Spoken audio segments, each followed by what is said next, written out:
Welcome to Board Gamers Anonymous, episode 96. This week, our Holiday Shopping Guide 2015. Every game that you could possibly want this holiday season.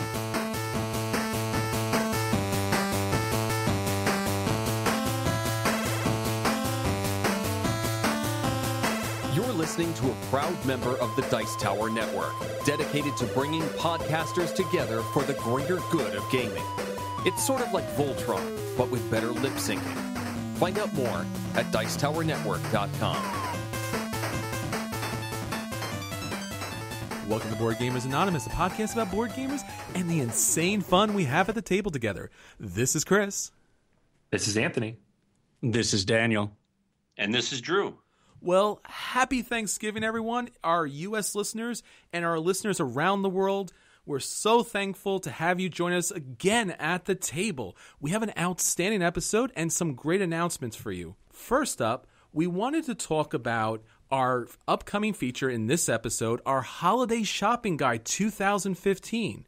So right now, you may be looking at some great games that you want to pick up, either online or at your local friendly game store, and maybe you're wondering which game to pick up, or maybe you're looking to pick out that perfect game for your favorite gamer at the table.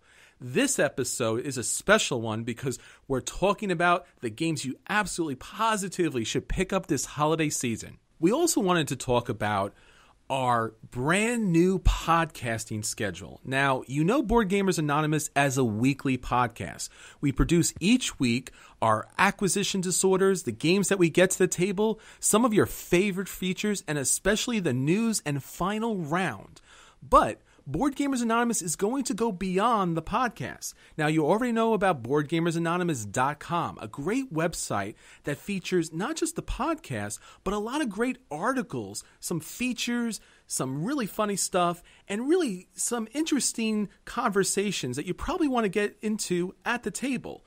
Well, we wanted to expand everything that we do at Board Gamers Anonymous. We wanted to talk about and maybe even look at doing some content on YouTube and maybe, I don't know, maybe even bring back Kicking the Habit or do something else. We want to expand this podcast and expand the board gaming experience to all arenas so that not just you, but other gamers can find us out there and hopefully join this outstanding hobby.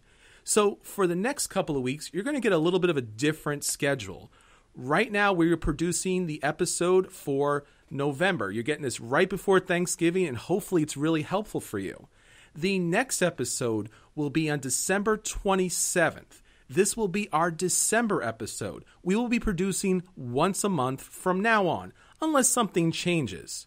Now, that episode will be our year-end wrap-up, so you absolutely positively don't want to miss that episode. And once we produce that episode, and in January, we're going to have BGA predictions for 2016. And especially, we're going to kind of review the, somewhat super duper predictions from 2015 that Drew and I made last year. So you absolutely want to tune into that episode. So stick with us. Check us out on Facebook. Check out BoardGamersAnonymous.com. And we'll keep you up to date on everything in BGA's world. And especially if you keep listening to the podcast, keep us subscribed because our episodes will pop up once a month or even more. We might throw some more episodes in there as new things kind of pop up in the board game universe. Shouted from the tabletops! Sir, you're gonna need to get down from there. The Strong Museum's Toy Hall of Fame that they vote on every year, and I told you about who the nominees were. They chose there are 3 finalists to be inducted this year. Super Soaker, which I don't know why a plain old ordinary water pistol like I used when I was a kid wasn't good enough. Had to be a Super Soaker, but that's in the Toy Hall of Fame. Puppets. Do you think that includes like marionettes? I don't know. You know what? I think they're going to have to get in on their own merits. Don't you think they could pull some strings? I think that should get them in the Hall of Fame. Yeah. Definitely. I'm done for the night, guys. That was it. That's it. And the final one, really the only game in this list, and from my point of view, questionable as a game, is Twister. That's in the Toy Hall of Fame. You know what, guys? We really need a Hall of Fame for serious games, for designers, for other people in the business. I just don't want our games going in with Twister. I guess the idea here is not just a museum, but a Hall of Fame to honor the great games that we love and have played since our youth. I'm not going to get on that rant now. Well, I have to tell you about a film that they released in Canada this month called The Games Maker. And yes, it is about someone who makes games. In this case, it's a young boy who's a pretty genius games maker. He's trying to do that while receiving opposition from his dad, who hates games. But secretly, his grandfather is a famous games maker, played by Ed Asner. And then runs up against this villain games maker played by Joseph Fiennes, and it's really hard to explain, pretty complicated. It's a young adult novel from Argentina, so it's a little bizarre, a little out there, something we're not used to, and it's only in Canada, which makes it doubly bizarre and out there. The interesting thing is it stars as the young inventor, Gotham's own Bruce Wayne. It'd be interesting to see him in something else. So I guess we're going to have to wait for the DVD or wait till it's on Netflix, because right now it's, I think, strictly Canada. Business news. I usually don't talk about opolies, those local clones of Monopoly that pop up everywhere constantly, but I wanted to tell you about this one. Melbourne, Australia, had their own opoly released to them recently. But Melbourne businesses were up in arms over how sponsors were sought. And I never thought about this. I guess when it comes to something like that, we don't want to know how sausage is made. We don't want to know how games like that are put together. But somebody did an expose. Let me see. There was a music venue that reported in a paper down there that he was approached by a guy from Winning Moves who handles that aspect of the Monopoly franchise. I sent him some pics of my venue, and he was gushing with excitement, wanted to include it in the Monopoly clone. But then he dropped the fact that we could be included for $15,000 Australian, paid in 3 easy installments of $5,000 each. I never thought about that, how they decided who gets into that. I know every little town and burg in this area, they have their own little Monopoly clone, but I think they run off and do it on their own. And it's touristy and business. But to have an officially licensed Monopoly clone be so very obvious about wanting money up front for inclusion, it got a lot of people up in arms. In fact, they did a straw poll among residents in Melbourne, the Fairfax. I don't know if that's a magazine or a newspaper there. But the majority of people in that straw poll gave the board game a thumbs down, saying it was too touristy, that it didn't even have any streets. It was just businesses. And it didn't even include and it even included businesses that weren't even in Melbourne, where the game was supposedly set. So it sort of proves the fact that it was just about the money. Whoever wanted to put the money up could be in the game. And that sort of takes a lot of the shine off all of those clones, that it's not, hey, there's a local game for you to play, but how much money can we get out of these guys? That's the end of my rant there. I was just dismayed to hear about that. An interesting bit of news you guys might want to know. There was an article in inverse.com. They've been doing a lot of board game articles recently. An epidemiologist tackles pandemic. And in the article, he gave some pros and cons, what he thought was realistic and what he enjoyed about it and what he didn't like. Two of the interesting things I wanted to put forward, because none of us really know if it's part of pandemic legacy, whether legacy addresses some of the actual science behind it. But the epidemiologist mentioned that it was sort of weak biology to say that if the infection reaches a certain point, like 3 cubes in the game, that all of a sudden there's an outbreak that shoots to nearby cities. In real life, he said, the spread of disease is greatly dependent on the vehicle, which changes the rate of infection. So there really is no way to address that in pandemic, of how it's transmitted from city to city. We just assume. You know what really bugs me about it? I mean, what is it about pandemic that travels frequently from city to city? It's us. In our roles, maybe we're the ones transmitting the disease on our shoes or something. I'd be curious if pandemic addresses that. Maybe we're carriers and we don't even know it when we play the game. The other thing was the implausible logistics.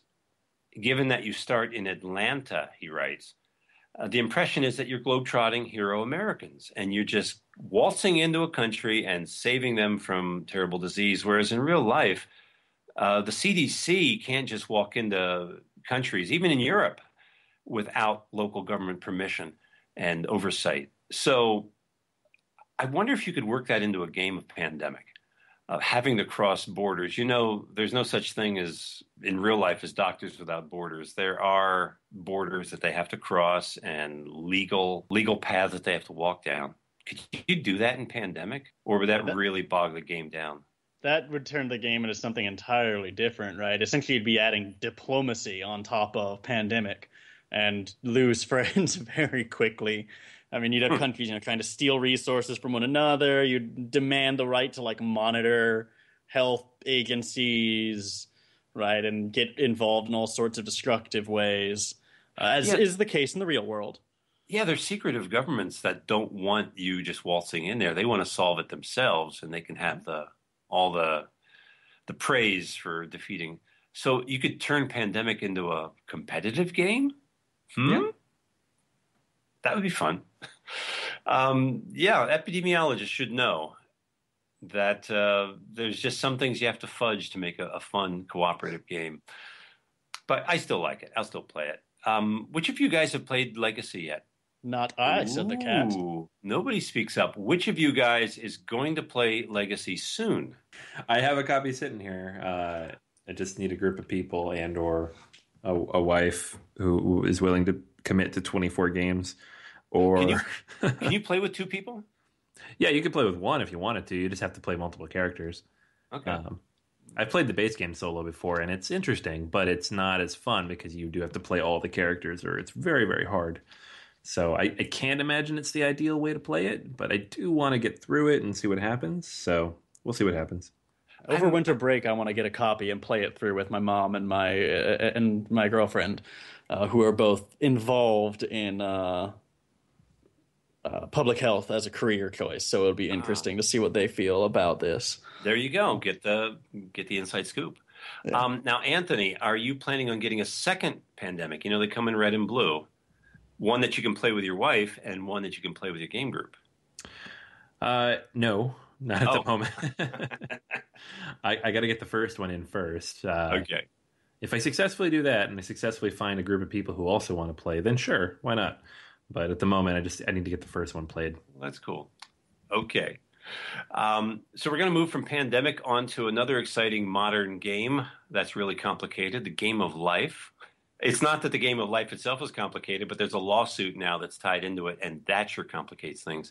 The widow of the supposed inventor, Bill Markham, they commissioned the 100-year anniversary of the game, and this fellow, Bill Markham, created it and then passed it into other hands. Now, the widow of Bill Markham wants a little something for it, thinking that he was cheated. So they're bringing suit against a man named Reuben Claimer, who says he invented the game, and they're bringing Hasbro into it, and Hasbro isn't saying anything. So there isn't much more I can talk about until this thing actually gets settled or goes to court. But know that it's a thing out there, and money is being talked about. So that's why it's going to be in the paper. One final thing, since we're talking about Hasbro games, Monopoly had its 80th anniversary recently, and there was an awful lot of publicity about it. But Mashable, a really fun site that I enjoy, they don't usually do clickbait, but they had a real interesting article where they presented realistic Monopoly chance cards. And I'm going to post the link to that in the show notes. It was also posted to our Twitter feed, by the way. All of these news items and even more are posted fresh to our Twitter feed at BGA Podcast. Just want to get that plug in there. Two of the cards, the best cards in that page, were all about Advance to Go. One of the chance cards said, get an undergrad degree, Advance to Go. You now owe the bank $100,000. Pretend that it's okay, which is real life. Daniel, how much student debt do you have? Don't answer that. So I'm not going to talk about. I'm not. But you get to pretend that it's okay. It's like you have no choice. You have to. Okay. I'm not doing as bad as that other guy. My boat's Yeah. not sinking as fast, and at least it's only on fire a little. Okay. No. But that's true. That would be a modern realistic. And the other one I liked, Advance to Go. Instead of $200, collect a gift card to Best Buy from your grandmother. Say thank you. That is so real too. That's all the news that we got for this week. Hey guys, I'm going to have to step out for a few minutes while you do the feature. I know I'll be back in time for final round, but you fellows have all inspired me. Anthony, Daniel, Chris. I am going to go out and pardon some turkeys out there before we get too close to Thanksgiving Day. Those guys need a break. So a lot of work to do, a lot of turkeys to pardon. I'll see you guys back at the final round. And now, BGA's feature review. So happy holidays, everyone. For this week's feature, we want to bring you BGA's 2015 Holiday Shopping Guide. If you're anything like me, you got your eyeballs totally attached to Cool Stuff Inc. and Miniature Market, and you're waiting for that Black Friday sale where all the board games go on sale that day. But probably, maybe you don't know, but, Cool Stuff and Miniature Market have been having a little bit of a price war publicly, letting you know that they have the lowest prices. But nonetheless, which games do you buy? Or if you have a local friendly game store and you want to pick up your games there, which games are the best games to pick up this season? So what BGA did for you this week was we put together categories that really kind of give you a sense of what games you should be going for this holiday season, whether it's a Black Friday sale, a Cyber Monday sale, or some sort of Christmas, Hanukkah, Kwanzaa, Happy New Year board game sale. So check out these categories and check out the fine games that we have in them. All right, Daniel, why don't you start us off? So the first category that came to mind for me is the shopping list for the player who really just wants the hits, right? The best of. And the games I'm going to list here are going to be pretty obvious, and you're going to be familiar with them. The best games of all time on their shelf, right? And they don't really have time for anything else. To get any of these games for someone, you've got to be pretty confident they haven't already picked them up, because they're all pretty well represented out there in folks' gaming collections. But the ones I would look for, if you know that there is a hole on their shelf of the proper size, are going to be Dead of Winter, a wonderful zombie-themed semi-cooperative game set in a winter setting, so seasonally appropriate. Flick 'em Up, a cowboy-themed dexterity game that's probably the best dexterity game on the market right now. And Blood Rage, a Viking-themed war game that is, well, all the rage right now and has been for, well, I don't know, since before they started the Kickstarter for it. And all of these should be available on the market, right? You can pick them up on Amazon, Cool Stuff, wherever. And they're all amazing games. They're all arguably best of class. And it's definitely worth picking up if you're sure they don't already have it and that someone's not about to buy it for them. So, coordinate with friends. But those are my first round of suggestions. How about you, Anthony? So for me, as you all know, I am big on the solo games. And one of my favorite Christmas movies is Home Alone. So for those times when you're home alone over the holidays this season, whether it's the family's out shopping or you just got lucky and the house happens to be empty while everybody's on a post-meal walk, these are the games that you would sit and play alone by yourself, nicely, quietly, some music playing in the background. No screaming kids. You could tell I'm going off my own fantasy here. But these are actually 3 new games that came out in 2015 that all have solo variants or are solo games. I have all of them. They're all very good. And you should absolutely check them out if you are into Home Alone games. First up is Castellion. This is the newest game in the Oniverse. It is a tile-laying game where you're building out a castle that has to survive different cards coming at you, different monsters that are coming at the castle. It's not tower defense. It's more building something that meets certain criteria. So it's more of a puzzle combined with it's almost abstract in a sort of way, but it's very interesting. Tiny Epic Galaxies, which is not solo by design, but the solo variant of the game is actually very, very good. It's something that got added during the campaign, and it really feels like it was designed with that in mind. It makes the game very interesting. You can play it solo. It works very well. You play against this kind of pirate rogue galaxy that comes against you. And then Hostage Negotiator. This is probably the best standalone solo game I've played yet. And it very recently had another successful Kickstarter. Hopefully you're on that. And hopefully that means more games get to retail, because I know they all sold out the first time. And then there's lots of great expansions coming out for that. So that's a very good one. All of these very good. They're all relatively small, almost stocking size. Those are the Home Alone games that I'm going to be playing this holiday season. Chris, what about you? What's your first category? So talking about holiday movies, I want to talk about A Christmas Carol. And not just A Christmas Carol, but the ghosts of Board Game Past. Now, in this category, I want to talk about games that maybe at some point they lived on your table, but have been long since dead. And these 3 expansions, hopefully bringing those ghost games back from the dead and into your table during the holiday season. So first off, Cyclades Titans. Now, this is a game that Daniel personally killed, and it's been long dead.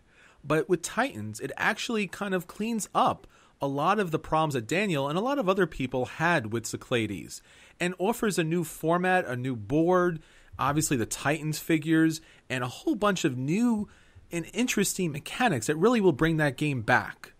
Also, Russian Railroads, German Railroads. Now, we talked about Russian Railroads. We really did like the game, but it did seem like it had a problem where it was just solvable. And there was always a best first place, and then a second best place, and then a third best place. Well, with the German Railroads, it adds modules that really brings that game back to the table. And finally, Takenoko Chibis. Now, Takenoko is a cutesy kind of game, very light, but Chibis actually adds a different dimension to the game. Not just really cute little female panda miniature, but also some more interesting, engaging gameplay that may actually bring this game back to a gamer's table. So that's the Ghost of Christmas Past games. Daniel, what do you got for us? So what do you buy the gamer that has everything? Every new release, every game they've ever wanted, right? The one who has enough disposable income to say, I want that game, I will buy it now, right? Which all of us could aspire to, right? Well, there are a couple of options for the gamer that has everything. Obvious classics are going to be things like nice dice trays or nice dice, right? These sort of augments to games we have. You could probably throw the treasure chest in there, things to up the level of the games that they already have, right? And in fact, these things are nice because they're going to become more valuable the more games they own, right? The more games you have that use dice, the more valuable those handcrafted, wooden dice are going to be to you, or those, excellently made steel dice, right? I love the feel of metal dice. It's just something I like, right? Coins, all that fit into that category, right? The next, well, if you're just an intensely practical and kind of boring person who doesn't really know what games this person plays, you're probably not listening to the podcast if that's you, but, maybe not. Well, as long as they have cards in them, you could always buy a bunch of nice card sleeves. I mean, it's kind of the gaming equivalent of buying people nice socks, but hey, they're nice socks. And let's be honest, fellow gamers, if someone gave you 1,000 card sleeves right now, would you have any trouble using them up? Not at all, right? You've got way more cards than that to sleeve.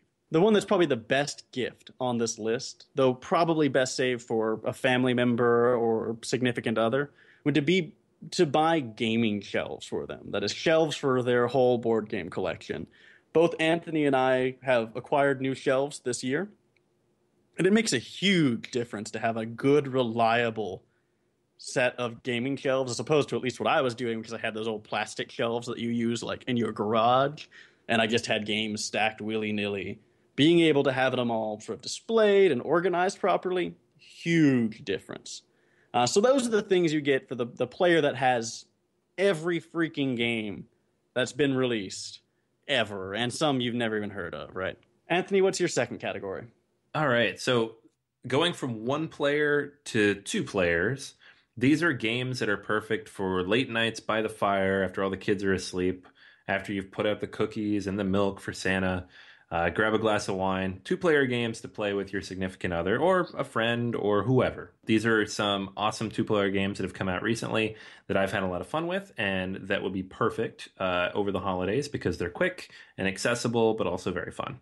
The first of those just came out and it's spectacular if you haven't played it yet. And if you've played Seven Wonders, you should totally check it out.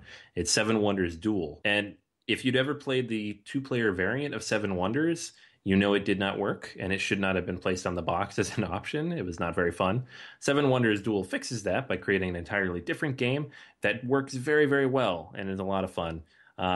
So far, it's been great fun going through the game, and while the setup is about as cumbersome as the original game, because you have to lay all these cards out in the tableau on the table, it's also kind of fun, and it looks kind of cool. You get these tiny little cards, which is an issue in itself, but you get a lot of game in that box. So that's pretty cool. The second one is Resistor. This is a game I reviewed a few episodes back, and it's actually very tense and very stressful and pretty hard. But if you're looking for a game that's a little more advanced and a little more, I guess, hardcore is a good way to put it, for you and your gaming partner, then Resistor would definitely be that game. It's also very quick. So despite the fact that it's very intense, it still only takes about 20 minutes, which is perfect. The third game on this list is the one that takes all of the coolest, most powerful, most amazing things from CCGs like Magic and puts them all into one tiny little box with no expansions and no collectability and just a boatload of awesome. And it is appropriately named Epic. This is the CCG single box spin-off type game from the guys who did Star Realms. And similar to what they did with the deck building genre, kind of paring it all down to as little as possible for 2 people, they've done the same with Epic. And it's a lot of fun. It plays quick, really like any CCG would. But you don't have to worry about people building their decks. You don't have to worry about bringing a bunch of cards. You don't have to worry about people spending a bunch of money. You just whip out the one deck. Everybody can play. It does play up to 4 players too, and it's not as broken as it might sound like it would be. A lot of fun. Also another 20-minute game. All 3 of these are fantastic. They're all out there and easy to find right now, and they're all perfect either as stocking stuffers or games to bring with you for those end-of-the-day moments when you're finally ready to relax during the holidays. Chris, what about you? What about your second category? So my second holiday movie is It's a Wonderful Lifestyle Games. Now, these are games that once you kind of get started with them, they really do kind of take over your life. And they really do take that time of, purchasing and getting players together at the table time and time again. And it's an investment, not just financially, but also mentally too, because this is your game. And this is the game that's going to come to the table again and again and again. So when we're thinking about lifestyle games, we're thinking about games that are going to take all of that time on your table, but for good reason. So I got 3 games for you. First up, Star Wars the card game. Now, this Fantasy Flight LCG game, like all of their other LCG games, are an outstanding design and mechanics that really bring people back to the table. They play well in competitions. They have some great artwork. But the thing here that I really want you to consider is Star Wars the card game, a 2-player game, really does engage the player in these epic moments in the Star Wars universe. But now with the new movies coming out, not just the new trilogy, but all the standalone movies, there's going to be additional packs for years and years and years to come. And this Star Wars, the card game, is going to explode in popularity once people really kind of come to the board gaming hobby looking for something to kind of give them their Star Wars fix. Another lifestyle game that you may have not considered is the Pandemic Legacy / Risk Legacy games. These games are typically going to take about 14 to 24 plays to get the whole game done. And that's a lot of time at your table. So when you pick up one of these games, it is a very big investment and it's going to be a very big chunk of your life. But these are games that you're really going to enjoy. We've heard such great things about Pandemic Legacy and how it's basically rocketed up the Board Game Geek chart. And Risk Legacy, a game that I've played and really enjoyed, is just a really fun, outstanding experience. But it's going to mean players each and every time, and hopefully the same players. Finally, I want to talk about some miniature games. We talked about Star Trek Attack Wing for so many weeks. We also talked about Star Wars Miniatures game, But now, Star Wars Armada has really kind of set the new direction for a miniatures game. The game is a little more complex and a little bit kind of more thematic. You really got to know the ships. They shoot from different areas. It's not a quick dogfight. It's really an engaging game. And yet at the same time, Fantasy Flight has done such an outstanding job kind of boiling down that complexity into a rule set that really anyone can play. And let's be honest, if you're going to play a Star Wars game, you really want to play with the big capital ships. And maybe, who knows, maybe one day a Death Star on your table. So those are 3 lifestyle games that you're going to have a wonderful time with. Daniel, what's your last category? All right, well, my last category comes from the observation that every gamer has a game in them, right? We all have that idea we want to put down, but it's hard to figure out how to do that. So this category goes out for the designer in all of us. Now, all the things here are actually relatively cheap, though. One of them is scalable, so it's a nice stocking stuffer as well. And 2 of them are books that would be fun to read even if you're not really seriously considering game design. They'll nonetheless give you some interesting reflections. So the first 2 are books, right? The Game Inventor's Guidebook by Brian Tinsman and The Kobold Guide to Board Game Design by Mike Selinker. Now, both of these authors are established and quite successful board game designers. They've managed major projects, so they've got a good idea of what's going on in the industry and how to make something work. So it's definitely worth listening to them if you're serious about game design and to try to pursue that. And at the same time, it's worth listening to them to see how game design works in established companies. If you just want to get an interesting sort of perspective on the industry, one that most of us will never get, right? We'll never be on the inside, especially of these big companies. But it's kind of nice to see how they put together what it is that we spend all our time playing. And the last of this category, the thing besides those 2 books, is consider getting your significant other, your friend, whoever it is who's got that game idea, especially if they're really, on it, right? That guy is always saying, oh man, I've got this great idea, and they'll flesh it out a little bit every now and then, but they let it drop, and you need to give them that push. Go ahead and get them a gift certificate for Game Crafter. Give them that push to start prototyping their game, right? To start making it real and physical. Having that little bit of support and having that effort to turn something, intangible into a physical product is going to make a huge difference to them and could just give them the push they need to become the next great game designer. So that's it for my gift guide suggestions. Anthony, what's your last category? All right. So for me, this is, over the holidays, there's always going to be some people at the house who either aren't super into board games or who you just can't get to sit still. Honestly, in my house, that's me and my son getting us to sit still. So these are games for gamers who just can't sit still. And, the obvious stuff right off the top, you have things that are more active or much shorter, but these are games that kind of capture the gaming experience and have a lot of game to them, but are not, they just keep you engaged. The story is good. The game is interesting. You constantly feel like you're doing something. And so everybody at the table is paying attention and having fun with it. The first one I was actually going to pick is one that Daniel picked earlier, is Flick 'em Up. But as a consolation, Rampage is also another very good one, another dexterity style game that everybody's constantly paying attention. It's good fun. There's a lot of game to it, even though it's more of an activity. It's not like a Hasbro activity. It feels like a gamer's activity. You could almost swap in any gamer-style dexterity game for this if you have a copy of Pitch Car or Catacombs, any of those games where you have to think about how you're interacting with those different, items. Those are going to be great because everybody's going to be involved, and it's a lot of fun. Another really good one, and this is one that, I recently picked up myself, and I'm very excited to get to the table more often and to paint, is Arcadia Quest. Arcadia Quest it's almost, on paper, if you describe it, it doesn't sound like it should be that great of a game, but just the presentation and the lore and the story and the sheer number of miniatures and all the cool stuff you get to do, and plus the upgrades over time, everything that goes into this game just makes it fun, and you're constantly paying attention to what's happening, whether you're the one rolling the dice or it's somebody else at the table. The mixture of the player versus enemy and the PvP in there as well makes sure that you're always paying attention, because someone might just decide at any point in time to attack you. So you have to pay attention to how the game's playing out. And then finally, for the third one, It really depends on the age of the people playing. So if it's a bit younger audience, Mice and Mystics is fantastic. That story keeps everybody engaged and everybody can do something. It's the kind of game where the mechanics are just advanced enough for, gamers like us to feel like we're doing something and thinking and strategizing a little bit, even if it's a little lighter than a lot of other bigger dungeon crawl games.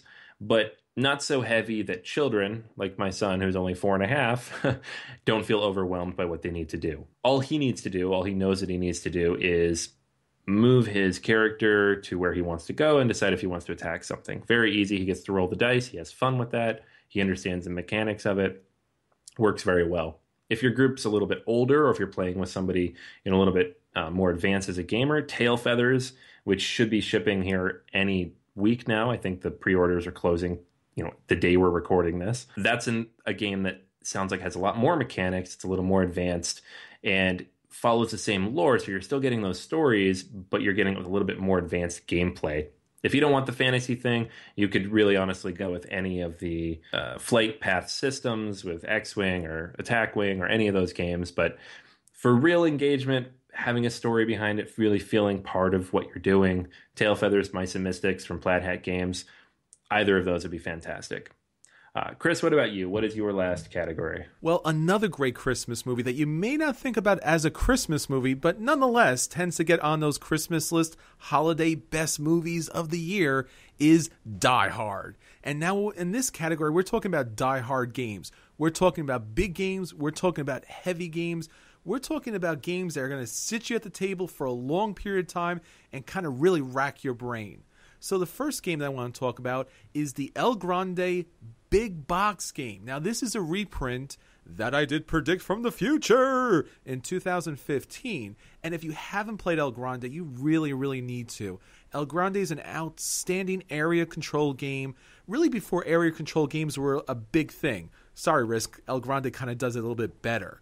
Now, not just El Grande, but another game from the past that's really solid and hard and detailed and really kind of really sink your teeth into is Stronghold, the second edition. Now, this is a two-player game where one player is holding out as the second player performs a siege on that castle. It's got chits everywhere. It's got activity everywhere. It's a huge board.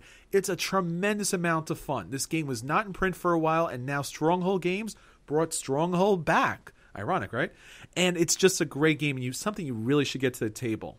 And finally, a game that is not available yet, but should be very, very soon, is Star Wars Rebellion. Now, Anthony and I have talked about our love of War of the Ring, and now with Star Wars Rebellion, you'll actually have the opportunity to play a War of the Ring, a massive, epic game, but in the Star Wars universe.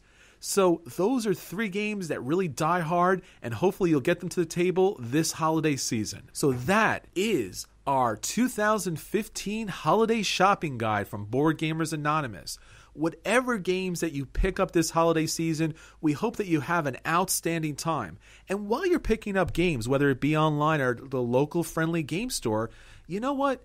Pick up something extra. Pick up another game that you really like. Maybe you even have it as part of your collection already, and give it to somebody who maybe has not got into the board game hobby. We always want to bring new people into the hobby, and sometimes it's just that initial purchase that is keeping more gamers away from the table. So pick up that game, surprise a friend, and say, hey, I think you're really going to like this game. I picked it up. I think it's great for you and your family or you and your friends. Why don't we try it out? And now, our final round. Hey guys, I am back. You wouldn't believe how hard it was to free those turkeys. It was like, hey, we're okay in here. They feed us pretty well. They just didn't understand what was going to happen. So it was a lot of convincing I had to do before I could free them up. But now you have a lot of pardoned turkeys out on the loose, and they're pretty happy about it. Tofurkey sales are going to go up this fall, I predict. Final round. So guys, after we've had our fill of tofurkey, we're sitting around with our families, can't think of what to do. We get the idea, well, let's pull out a board game and play with the family. Something relaxing, something not too taxing because our mind is bleary. A good game that I would want to bring to the table is Dixit Journey. Dixit's a lot of fun, doesn't require a lot of rules explanations, not any reading. You just look at the pretty pictures and tell a little story and try and guess what other people are thinking. It's a cool thing to do for families, for people who know each other, to try and get inside their heads and have a few laughs. I think Dixit Journey is the perfect Thanksgiving Day game. How about you, Daniel? What would you bring to the table? Well, for me, before I became a vegetarian, right, the biggest part of Thanksgiving wasn't really, the day is great and it's wonderful, right? But there's also the next week where you have turkey sandwiches, right? And since that comes to mind so quickly, I think I'd have to play Turkey My Mayo, right, which is a simple card game that can play like 9 players. It takes maybe 5 minutes to teach the rules. And you don't really have to do anything. It's silly and fun and lighthearted, which seems, appropriate for me to, get things moving a little bit after dinner, but not too much. And keeps the pressure off. And, thematically appropriate. It's all about making sandwiches, which may or may not have turkey in them. Perfect.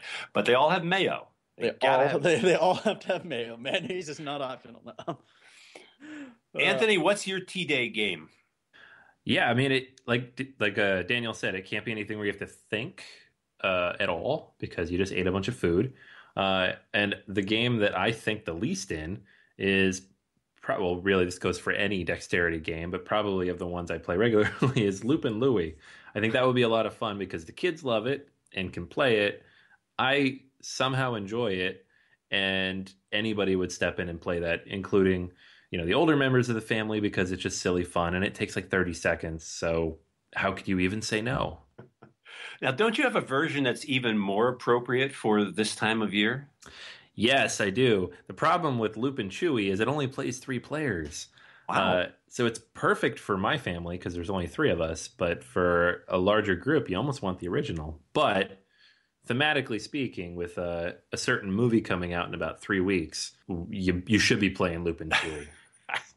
Hey, Chris, what do you have for us? Well, Thanksgiving is all about giving thanks and taking a journey together in life, and along the way enjoying some great food. So the game that I'm going to put to the table would be Tokaido, which is all about journeying together down the road. It's a simple one-way roadway. You're going to stop at the inns, pick up some food, enjoy the adventure, and put together an outstanding panorama. So, yeah, if you want to take a walk with your family after that large kind of meal and you don't actually want to leave the table, then take a walk down the road of Tokaido. That's actually perfect. Yeah, a lot of families go out for walks that day. Yep. Great game. Great game, all of them. And that is our final round for this week. So that's everything for this week. Please keep in contact with us on Facebook, Twitter, BoardGamersAnonymous.com, our guild on Board Game Geek. And if you can, we really appreciate a review on iTunes or on our Stitcher. And please, take a look at our Patreon account. The more you support us, the more gamers we can bring to the table. Until next time, this is Chris. This is Anthony. This is Daniel. And this is Drew. And you will join us for another thankful full table where we get to play some outstanding games together.